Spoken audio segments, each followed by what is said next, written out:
Hello friends, मैं अरविंद आप सभी का वेलकम करता हूँ अपने यूट्यूब चैनल में। दोस्तों, आज की वीडियो में हम ये देखेंगे। दोस्तों, मैं आपके लिए एक सीरीज़ लाने वाला हूँ जिसका नाम है मॉडर्न इंडिया सीरीज। ये सीरीज़ आपको सभी एग्ज़ाम में हेल्प करेगी, जैसे आपका एसएससी एग्ज़ाम हो गया, रेलवे एग्ज़ाम हो गया, डीएसएसपी एग्ज़ाम हो गया या ऑल अदर स्टेट्स एग्ज़ाम। क्योंकि जो हिस्ट्री के जो कॉन्सेप्ट हैं वो चेंज नहीं होंगे, जैसे चंपारण जो था वही रहेगा, ठीक है। और कुछ एंसेंट इंडिया में बदलाव होता है, जैसे कि कहीं पे कुछ खोज की जाती है तो उस फैक्ट को उठा लिया जाता है, तो वो करंट अफेयर्स में कवर किया जाता है। तो अगर आपका कोई स्टेट एग्ज़ाम है तो उसमें भी ये हेल्प करेगा, स्टेट पीसीएस में भी करेगा, क्योंकि मैं आपको पूरा फैक्चुअल करवाऊँगा। इसमें आने वाली वीडियो में जो भी हम टॉपिक्स को कवर करेंगे वो इस छोटी सी वीडियो में जानेंगे कि हम आने वाली वीडियो में क्या क्या कवर करेंगे और कैसे कवर करेंगे। दोस्तों, सबसे पहला क्या है, टॉपिक वाइज करेंगे। जैसे कि कोई भी टॉपिक को हम उठाएंगे तो उसके ऑब्जेक्टिव को जानेंगे और वो कैसे अपने एग्ज़ाम के रिलेवेंस है या कैसे अपने एग्ज़ाम से संबंधित, जैसे आपके एनटीपीसी एग्ज़ाम हो गया, चाहे एसएससी एग्ज़ाम हो गया, चाहे डीएसएसपी एग्ज़ाम हो गया या अदर स्टेट एग्ज़ाम हो गए, तो कैसे हमारे एग्ज़ाम से रिलेवेंस है, उससे किस प्रकार से क्वेश्चन पूछे जाते हैं, हम इस वीडियो में कवर करेंगे, मतलब आने वाली वीडियो में कवर करेंगे। और उस जो भी कॉन्सेप्ट है उसका क्या परिणाम हुआ या उसकी क्या सफलता रही या क्या विफलता रही, उसके बारे में भी हम डिस्कस करेंगे। दोस्तों, हम सेकंड जानते हैं क्या है माइंड मैप या फ्लो चार्ट। दोस्तों, जब भी हम माइंड मैप या फ्लो चार्ट से हिस्ट्री याद करते हैं या कोई भी सब्जेक्ट याद करते हैं तो वो लंबे समय तक हमारी मेमोरी में रहता है, और जब भी हमसे क्वेश्चन वो टकराता है तो हमारे माइंड में क्लिक कर जाता है। तो दोस्तों, जैसे हमने एक फ्लो चार्ट बनाया चंपारण सत्याग्रह के बारे में, जैसे कि हमने सबसे पहले लिखा कि ये प्रथम किसान सत्याग्रह था या किसान आंदोलन था।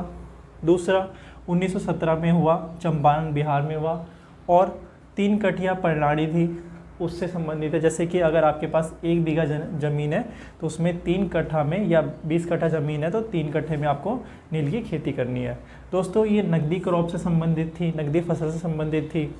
और राजकुमार शुक्ल, जैसे कि 1916 में जो भी लखनऊ का जो कांग्रेस अधिवेशन हुआ उसमें राजकुमार शुक्ल जो किसानों का प्रतिनिधित्व कर रहे थे, तो उन्होंने गांधी जी को निमंत्रण दिया कि आप हमारी समस्या को जानें चंपारण में आके और इसका निदान करें या उसको जो भी हमें प्रॉब्लम हो रही है उसको दूर करें।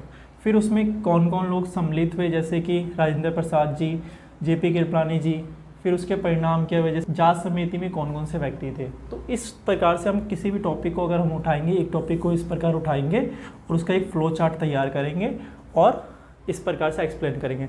आपको फैक्ट भी करवाऊंगा मैं, जैसे कि इम्पॉर्टेंट फैक्ट्स। जैसे आने वाले एग्ज़ाम में मैंने ये देखा है कि स्टेटमेंट्स पूछी जा रही है, तो स्टेटमेंट्स भी आप कवर कर पाओगे। जैसे इसमें स्टेटमेंट बना देंगे, पहली स्टेटमेंट कि चंपारण सत्याग्रह नकदी फसल से संबंधित थी, तो आपको उस पर टिक कर देना है। फिर दूसरा अगर पूछा है कि अगर मान लो यहाँ पे 3-10 कर दे तो वाली स्टेटमेंट गलत हो जाएगी। तो आपको दोस्तों ये फैक्ट्स याद करने हैं जिससे कि आप स्टेटमेंट्स वाले भी क्वेश्चन को कवर कर सको। यहाँ पे एक नाम एक्स्ट्रा दे देगा तो आपको उसमें से देखना है कि कौन व्यक्ति नहीं थे, या जांच समिति के जो भी व्यक्ति थे उनके नाम देके पूछ लेगा कि कौन कौन से व्यक्ति शामिल थे, ठीक है। तो हम तीसरा ये पढ़ते हैं ऑल एस्पेक्ट्स, जैसे कि क्या था, जैसे चंपारण क्या था, एक किसान सत्याग्रह था, ठीक है, जो बिहार के चंपारण में हुआ। कब हुआ? 1917 में हुआ। क्यों हुआ? जैसे कि वहाँ पे नील की खेती कराई जाती थी, जिससे कि जो किसानों की जो भूमि थी उसका उपजाऊपन कम भी होता था। और एक और फैक्टर था, जैसे कि विश्व में जो भी यूरोपियन कंट्री थे उन्होंने कृत्रिम नील की खोज कर ली थी, जिससे कि जो ये क्रॉप वाली नील का बिकना बंद हो गया था, मतलब अंतर्राष्ट्रीय मार्केट में इसकी डिमांड कम हो गई थी, तो किसानों को उसका बेनिफिट कम मिल रहा था और उनसे कर भी वसूला जा रहा था इस प्रकार से। फिर कैसे हुआ, जैसे कि राजकुमार शुक्ल जी ने इन्हें गांधी जी को 1916 में लखनऊ में निमंत्रण दिया कांग्रेस अधिवेशन में, ठीक है। कहाँ हुआ? चंपारण बिहार में हुआ, ठीक है। और कौन, मतलब कौन कौन शामिल थे। इस प्रकार से हम एक क्वेश्चन को अच्छे तरह से कवर करने की कोशिश करेंगे या एक टॉपिक को अच्छी तरह से कवर करना स्टार्ट करेंगे। टॉपिक वाइज रिवीजन एक अनदर वीडियो भी मैं लाने की कोशिश करूँगा। एक टॉपिक कवर करने के बाद एक सीरीज़ लाऊंगा जिसमें जो भी टॉपिक मैंने, जैसे अगर आपको चंपारण कराया तो मैं चंपारण से संबंधित जो भी ऑप्शन वाले MCQ क्वेश्चन बना के आपके पास लाऊंगा, जिससे आप देख सकोगे कि कितना मैंने उस वीडियो से सीखा या मैंने कितना उससे ग्रैब किया या कितना ग्रोथ किया। तो इस प्रकार से हम कवर करेंगे और आने वाले वीडियो में मैं पूरी मॉडर्न इंडिया इसी प्रकार से लेकर आऊँगा। जैसे अगर यूरोपियन कंपनी का आवागमन हो गया, ठीक है, कर्नाटक युद्ध हो गया, इस प्रकार से जो भी टॉपिक है, या ब्रिटिश ईस्ट इंडिया कंपनी पहले लाऊंगा तो उससे संबंधित जो भी फैक्ट है वो भी करवाऊंगा।